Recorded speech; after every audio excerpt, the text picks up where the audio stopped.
going remote for today and tomorrow. So Monday and Tuesday of this week, everything is remote. But just some kind of updates.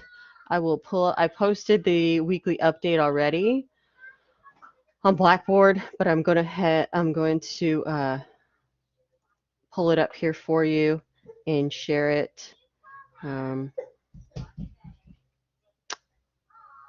I'll go ahead and just share this whole screen so you can see it. Pull it out here. Okay, and then I'm gonna make it bigger. All right, so we are gonna shift everything, all right? I've got to work out a new schedule of due dates.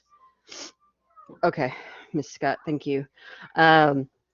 Hopefully by Wednesday, and it will reflect the shift because we missed an entire week, right? And the thing about world history, especially the chapter that it happened on, is it's really important that we kind of understand what's going on in this chapter. You really can't gloss over this. Now, if it was like the American Revolution, yeah, we just plow through and move on. But it's not, right? And a lot of this stuff you haven't had before at all. So we'll be just kind of picking up where we left off with chapter 19, I believe, maybe chapter 20. I'll have to look back at that. I have extended discussion 1. There was a lot of posts in there. If you've already posted in there, don't worry about it. But I have extended it. It's still open, and it'll close this Sunday, February 28th at 11:59 p.m. Again, if you have any questions, just email me. My email's on there. And again, this is posted on Blackboard under course content. So let me pull this down, and here we go. So what we're going to start with, this chapter actually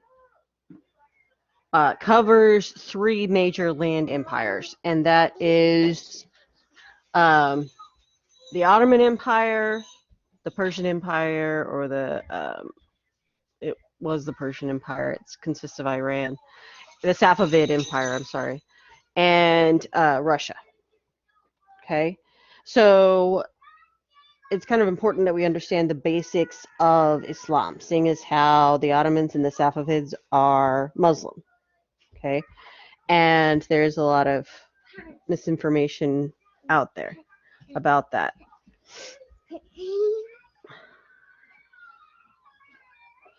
Okay, so Islam basically means the submission to the will of Allah. Now, Allah is not, Allah is God, Muhammad is his prophet. All right, that's how they look at this. And the kind of basics of it is that Muhammad is the seal of the prophets. In other words, they do believe that there were prophets before Muhammad. They do believe in a lot of the Old Testament that's integrated into the foundations of Islam. But they believe that after Jesus came Muhammad, and that Muhammad was the last prophet. He sealed, right? There will be no more prophets after Muhammad, right? And so there is this melding of a lot of our traditions, especially when it comes to Old Testament. So Christians, Jews, and Muslims share some very basic tenets in religion. Muslims are strict monotheists, meaning only one God. And they believe in what we consider the Judeo-Christian God, but they call him Allah. Okay, so that doesn't change. The Torah and the Bible, like the Quran, is the Word of God. So the Torah is the first 4 books of the Old Testament, if memory serves. The Bible, of course, is Old Testament and New Testament, and the Quran is the sayings or teachings of Muhammad, who was a prophet of Allah, or God. Okay. They consider these peoples of the book. So again, these are very broad terms, and again, just the basics. We're talking about just the basics here. So they share a lot of like I said, the foundations, a lot of the history with Jews and Christians. Okay, and go over here. So Old Testament, right? Abraham, if you remember in your Bible studies, Abraham is married to Sarah, and for decades, right, she does not have children. But God has promised Abraham that his descendants will number like the stars, right? So Sarah kind of loses faith or gives up hope and convinces Abraham to take his slave Hagar kind of as a concubine, right? So that she may produce sons for him, because Sarah fears that she will never produce children. So Abraham does this, and Hagar gives birth to Ishmael. But shortly after Hagar becomes pregnant, Sarah does as well, and she gives birth to Isaac. Now, as the story goes, Sarah and Abraham, well, Sarah is insecure about Ishmael being around and Hagar being around, and decides that she must go. So Abraham banishes Hagar with her son Ishmael out into the desert. And descendants of Ishmael create the 12 Arabian tribes. Isaac produces Jacob and Esau, and from Jacob you have the 12 tribes of Israel. Okay, so this is all, right? This is all the same. We're all still talking about something that we all share in common, at least all the three main monotheistic religions of the world. So, how the prophets go. Again, this is the basics of Islam, right? They believe that Adam and Noah, Abraham, Moses, Jesus, Muhammad, they believe Jesus was a prophet. They don't believe he was the Messiah, right? They don't believe he was the Son of God. And they believe that Muhammad was also a prophet. And Muhammad comes approximately 600 years after Jesus was crucified. And they believe that Muhammad, again, is the seal of the prophets, meaning that's it, there will be no more. And that the Quran is God's last revelation. Again, the Quran is a culmination of teachings of Muhammad. And it was written at the end after Muhammad had actually died. And the way they culminated all of these teachings is they, and these scholars, right, Sharia scholars, what we call them, went around writing down his teachings from eyewitnesses. But you had to have 3 eyewitnesses say the same thing before they would consider it a teaching of Muhammad or a saying of the Prophet. Right? So they actually did their due diligence. When we look at, say, the New Testament, it is not nearly as historically accurate, as you might say. I don't know if we should really talk about, religion being accurate, but there was a lot less scholarship and forethought put into the writings in the New Testament. Does that mean it's not true? Absolutely not.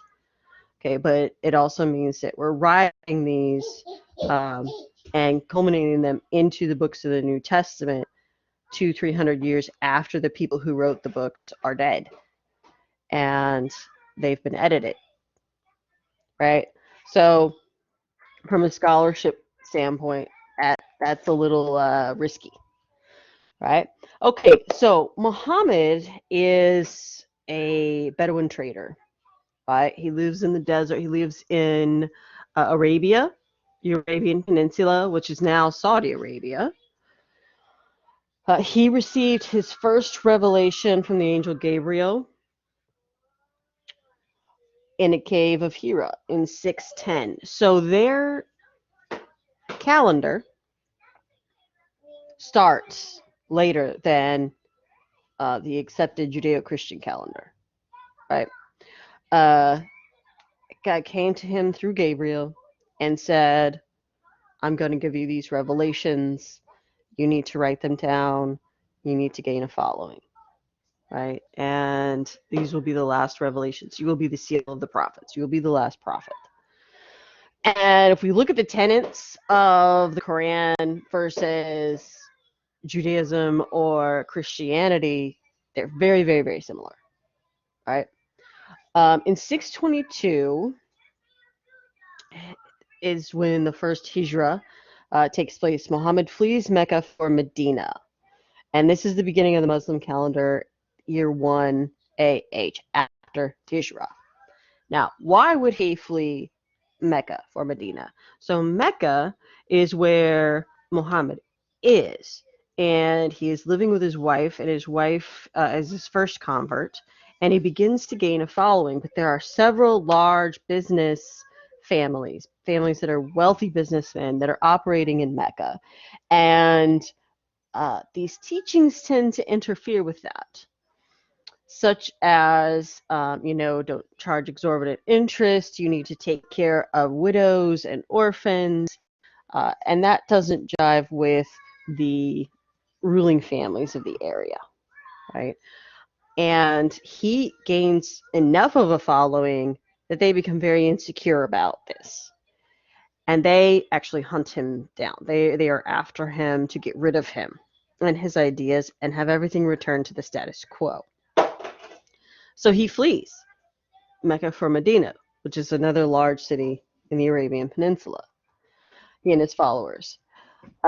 We talked about that. His revelations are compiled into the Quran after his death. Here are some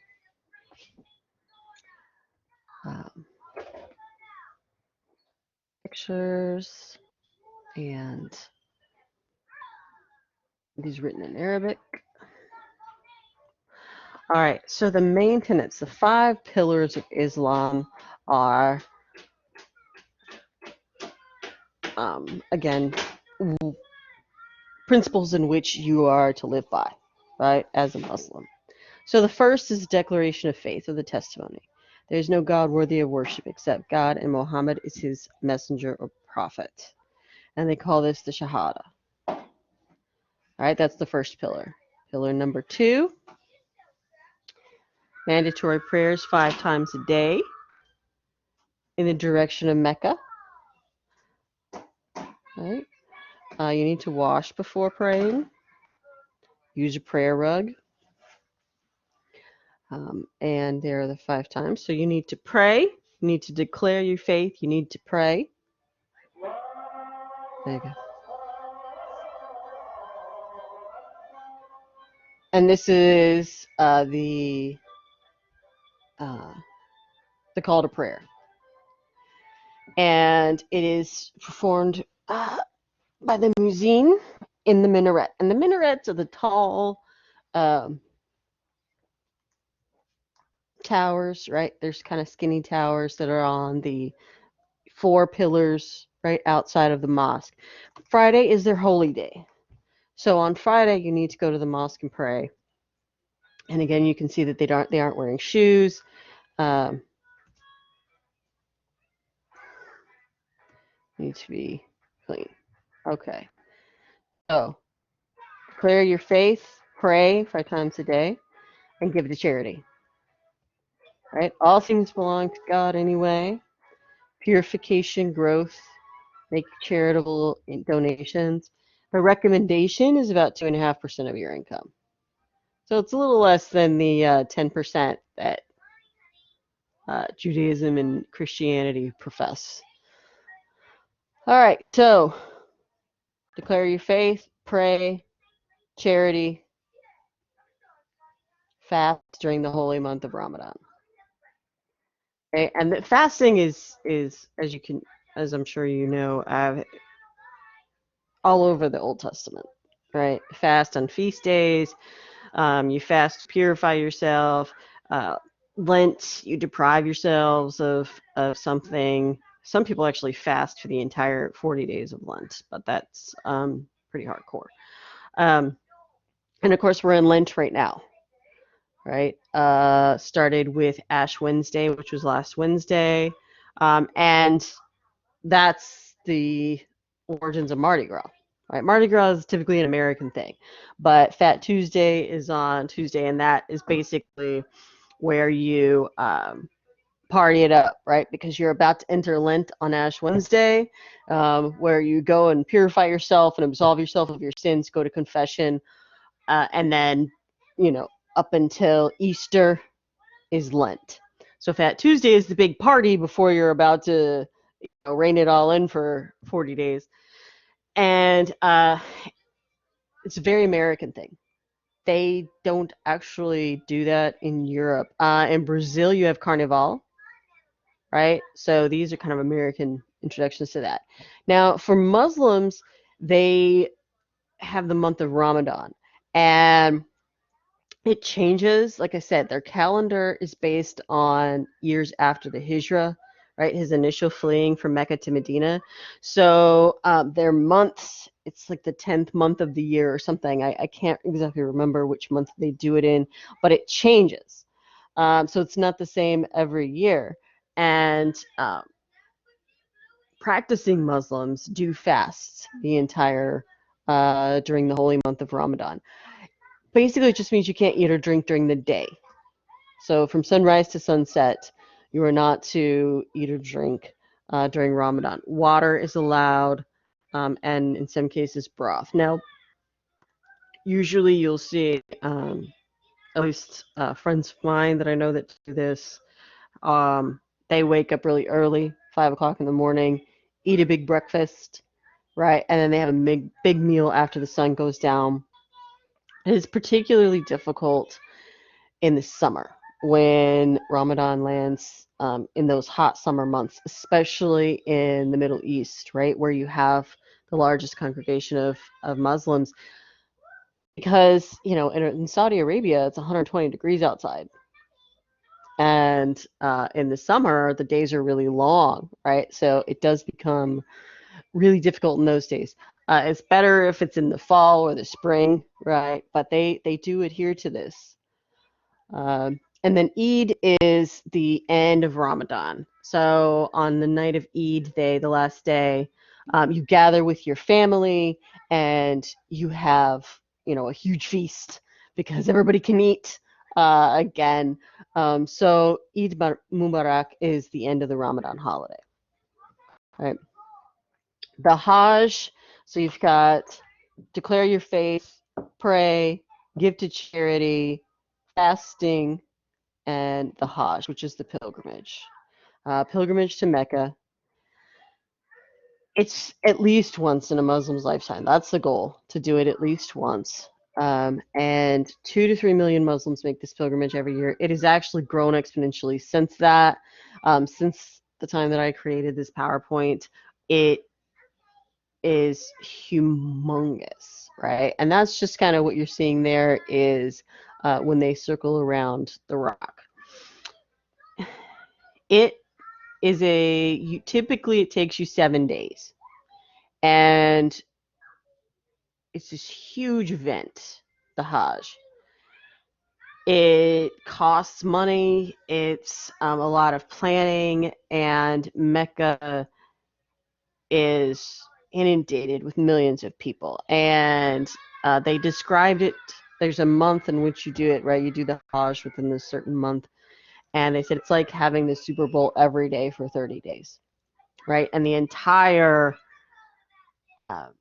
they plan for this all year round, because they have to be able to facilitate this many people. So it's this huge, huge event, and people come in and create or mimic what Hagar went through in the desert. Right? She's tempted 3 times by the devil. There's a walking back and forth, which mimics her running from one side of a valley to the other, looking for water for her son Ishmael. And so, there's this mimic of that. And actually, there's a video. I'll look for it, see if we can find one that's short enough that shows what people go through. Right? So they actually have to build these covered walkways that are 2 and 3 stories high so they can accommodate all of the Hajis. Hajis are what they call the pilgrims. Go back and forth. And then in the end, you see here right? They circle around this rock, and it's covered every year. There's a new cover, so they spend all year sewing this cover for the rock. And it's, like I said, it's a huge event, and it is expensive, which is why they don't necessarily call it, say you have to go every year. Those who do complete the Hajj can add the title Haji to their name, and it is a big honor in their faith and a very spiritual experience from people who have done it have said, going back and forth. And the heat, as you can imagine, in Arabia is pretty oppressive. There is certain attire that you must wear. Should be in all white, as you can see, right? So the 5 pillars are, um, right, the basic tenets of how you should live your life as a Muslim. In other words, you should declare your faith, pray 5 times a day, give to charity, make the Hajj, and celebrate Ramadan. Now, this is a typical representation of a mosque. And again, like I said, you have these minarets, right? And this is where the muezzin is sung out to call people to prayer, particularly on Friday, right?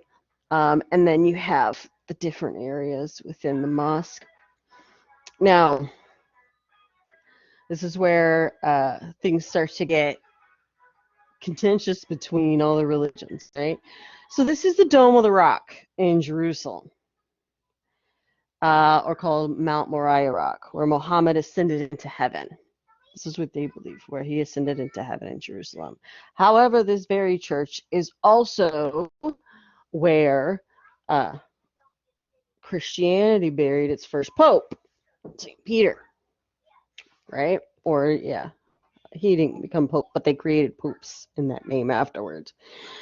So this one place is very central to both faiths. And because what we consider the Holy Land, the area of Israel now, Palestine, and Lebanon, is central to all 3 monotheistic faiths, Judaism, Christianity, and Islam. And they all had holy sites in this one area. So it creates a lot of friction, right? And throughout the ages, world history, it was controlled by all 3 at one point in time. So during the reign of the Ottoman Empire, they controlled this area, and they are Islamic. So you're going to see a lot of Islamic architecture in this area. Then the Ottomans fall apart after World War I. You have some colonization. Before the Ottomans, you had the Crusades. So it's been changed several times. Other Islamic practices. Now, you can have up to 4 wives at once. So they believe in polygamy. However, you have to be able to support them. It is against Islamic law for you to take a wife that you cannot support, right? There's no alcohol or pork, no gambling, and the Sharia is their body of law. Now, if we look back into the Quran, it says that women should be dressed modestly, but it doesn't give strict dress code, right? That has been added later. And again, Mecca, Medina, and Jerusalem being the 3 holiest cities in Islam. There's no priesthood, teaches equality. And in the Ottoman Empire, non-Muslims who were considered peoples of the book, in other words, Christians and Jews, were allowed religious freedom. They didn't have to pay a tax. They had to pay a non-Muslim tax. But they don't consider any of the other polytheistic religions or regional kind of faiths as peoples of the book. So they do limit that, right? Okay, so let me see if there were others I wanted to share with you. Islam in America.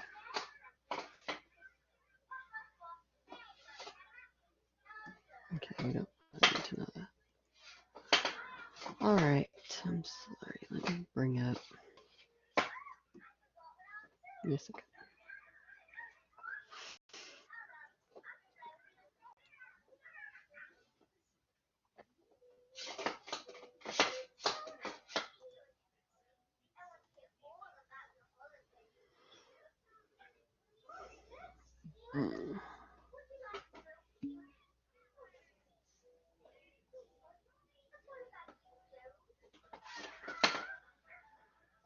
Oh, my apologies. I'll look quick here. How did I pull him up?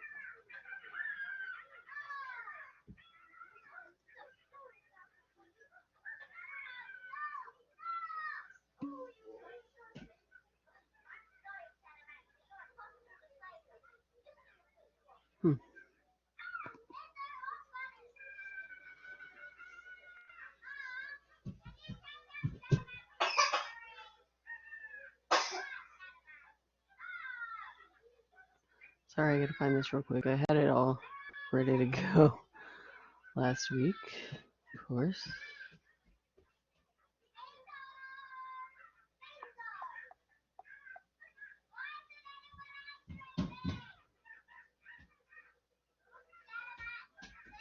Okay, here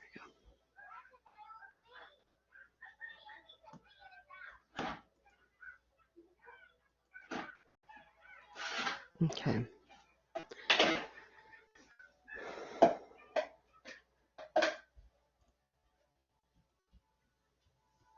All right, give me 1 second. Hold on.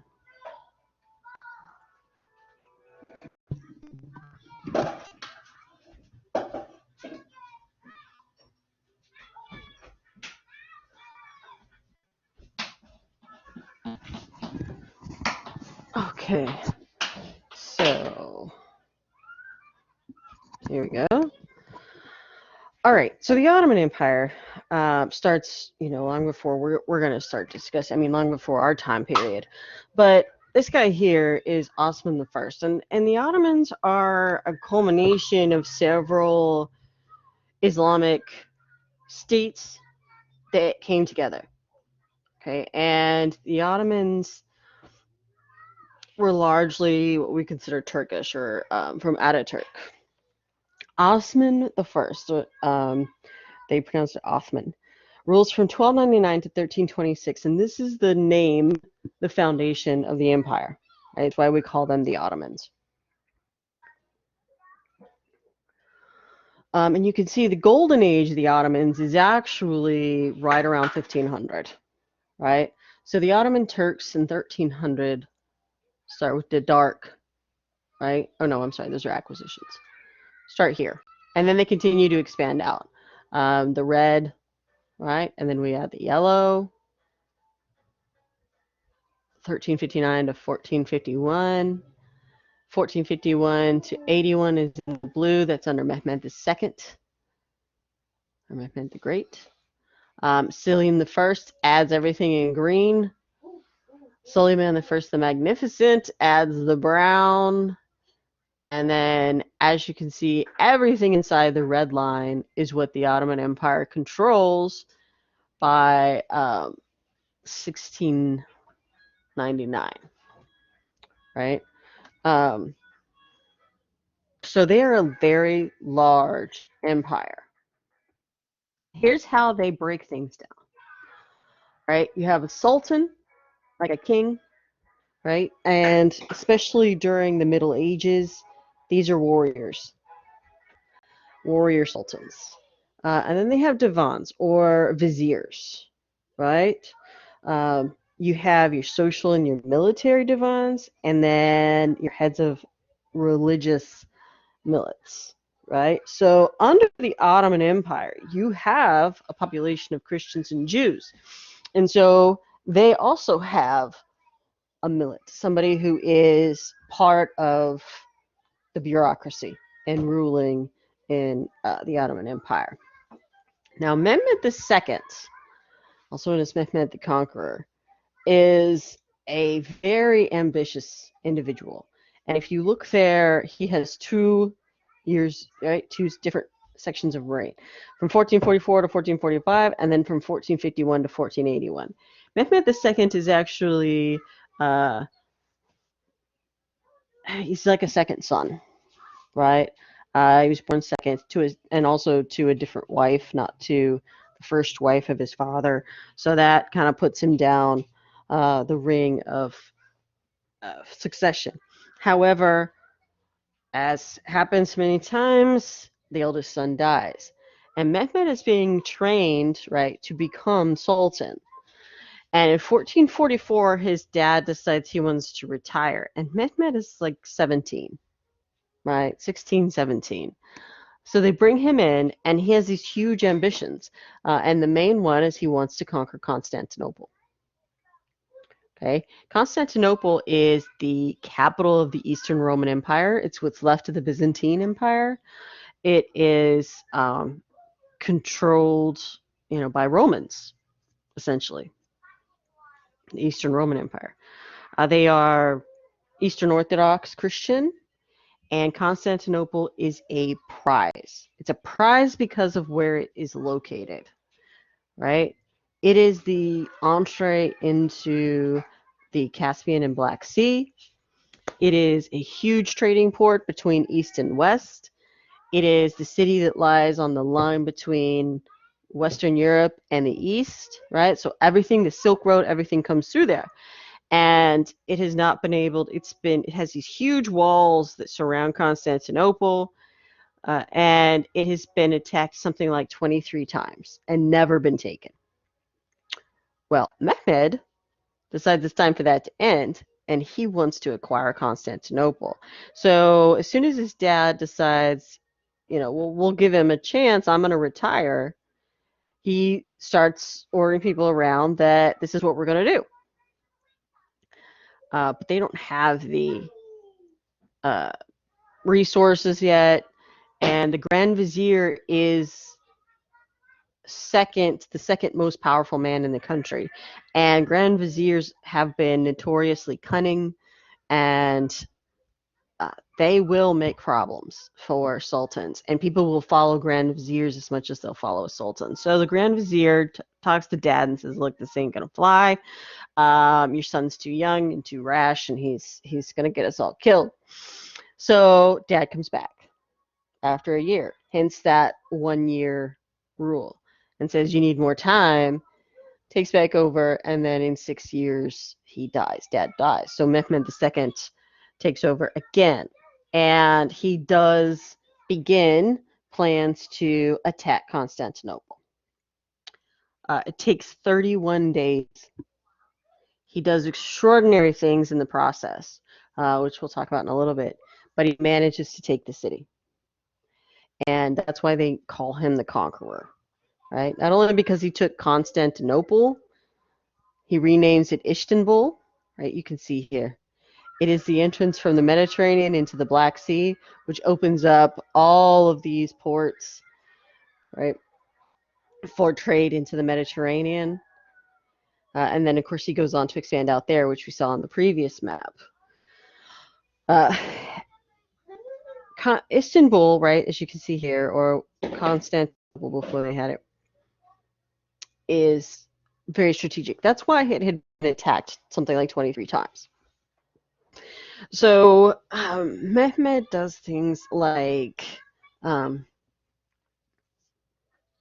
he sends out, he builds a navy from scratch. And so the navy is out here and attacks any help that the Byzantines are going to get from Rome.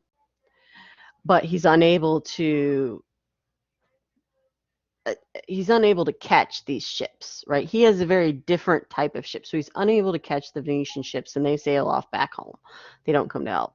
Now, though, he takes these boats and carries them over the strait so that they are actually in here and the Black Sea, and they're able to attack from land and from sea. Right? It's a very ambitious plan. It is very costly. He almost loses the whole bit. Right? And on the last day of the siege, he just goes in full war. He sacrifices everything to get Constantinople, and luckily he is successful, luckily for the Ottomans.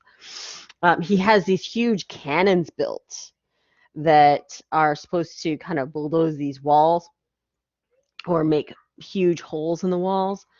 And these cannons are what's called like Big Bear, and then the Bear Cubs, and they're humongous things, right? This is the early age of cannons. And they have to be hauled over there. I mean, something like the cannonball that they shoot is, or the ammunition that they shoot is like 9 meters, something like 3 meters or 9 feet across, right? It's just massive, massive cannons with ammunition like that. And this one guy who built it. And back then, the way to fire it is you put the cannonball in, right? Dump a bunch of black powder, a fuse, light it, and hope that it creates enough of an explosion to push the cannonball out, right? So it was very common that cannons exploded. And you also had to make sure that what you built the cannon out of was strong enough to contain and focus that explosion out the front. And what happens is Mehmed wants them fired all the time, and you can't do that. You should really only fire these things like every 3 or 4 hours. Well, he insists on that happening, and they explode. All right, the big one explodes, killing its creator. And so, like I said, on the last day, he's trying all these things. He spent exorbitant amounts of resources trying to take Constantinople, and the Ottomans, a lot of the Grand Viziers and things are thinking, it's just not worth it. But he does it on the last day of the siege. He sends in the Janissaries at the very end. The Janissaries are an elite fighting troop, and they're usually the last to go in, only because they are almost like the personal bodyguards of the Sultan. Again, they are extraordinarily gifted when it comes to fighting. They are the cream of the crop. But the idea was, if you send them in and they get crushed, that's it. You have no army anymore, right? They're the last line of defense. So he sends them in. He, goes all in on Red. He goes all in on Istanbul and is actually successful. But then he has to spend the next 5 years rebuilding what it cost him. And this is called the Golden Horn, this is a very rudimentary drawing, but this is Istanbul, Constantinople. And you see these huge walls out here, right? They cover it. And the Hagia Sophia, which is what it was called before they changed it. And here you have the Golden Horn from space, right? The strait that takes you into the Black Sea. And there you can see Istanbul actually extends across the strait now. So it's kind of made up of, it encompasses a lot of different areas. And there is the Hagia Sophia, which was then converted into a mosque. You go, follow Constantinople. Again, obviously not to scale, right? The walls were very high. And they actually had a really ingenious man leading the defense of Constantinople. He was Genoese, so he was Italian, and he had a lot of experience in siege warfare. So they basically laid siege to Constantinople for 31 days. And he implemented things like the use of Greek fire. And Greek fire is an ancient word for, or what we think it closely resembles napalm. So not only is it an explosive, but it's sticky. So when you throw it on somebody, it will catch on fire, but then it will catch on fire and stick to their skin or stick to anything it lands on. So it's very, it's yucky stuff, right? This really kind of signals the end of the Ottoman Empire. The end of the Byzantine Empire, right? And the Byzantine Empire had been fading for a while. The Byzantine is really the eastern half of Rome. When the Roman Empire falls, it splits into two. The western half really becomes Western Europe, and the eastern half remains the Byzantine Empire. And the Ottomans, in the years we're talking about, really dominate and take over a lot of that. There is the Hagia Sophia, but again, it's been converted into a mosque now. Here's the interior. It's gorgeous. Gorgeous architecture. War of the Siege.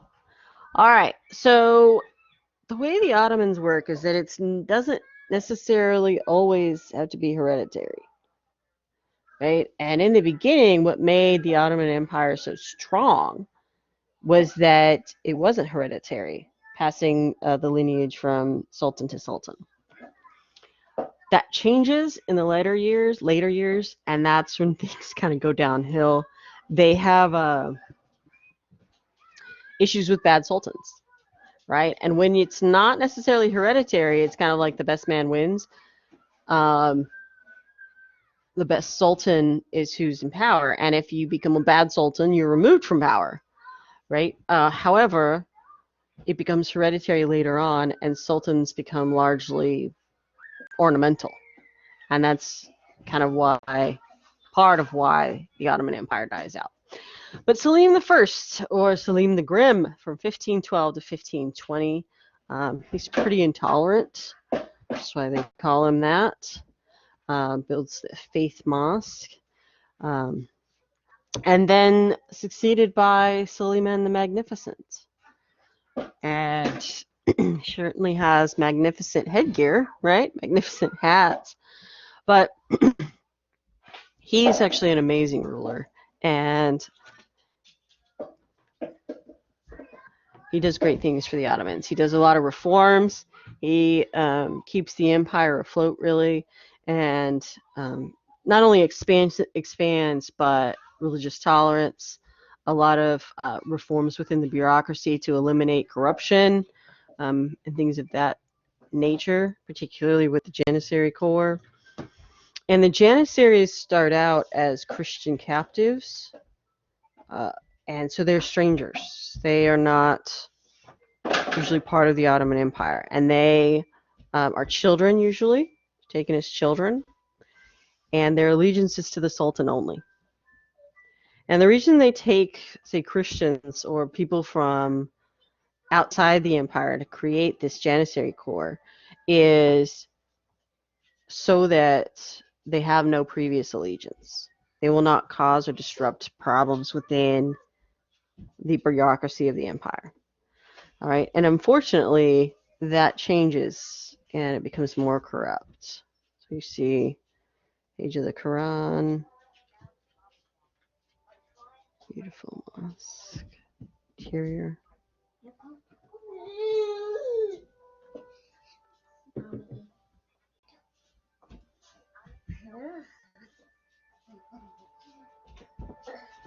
Right, this is where Abraham is asked to sacrifice Isaac, and God stops him at the last minute.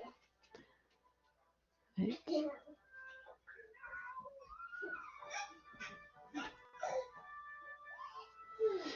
So there was a lot of tolerance, right, within the empire. Again, there was the tax, but as you can see, they don't exclude, at least in the beginning,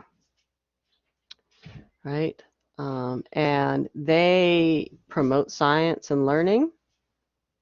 This picture of your Janissary Corps.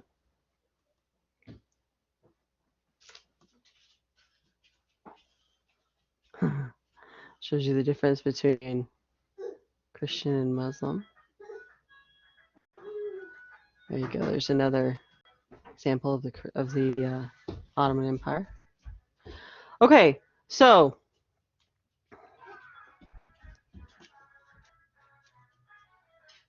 I'm going to stop sharing now. And what? Where's my? There we go.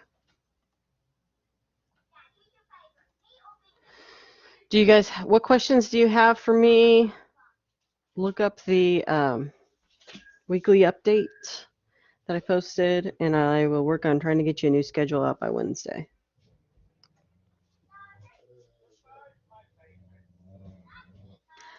All right. If you don't have any questions, I will see you Wednesday. If you do, I'll be here for a couple more minutes. Make sure your name's in the chat.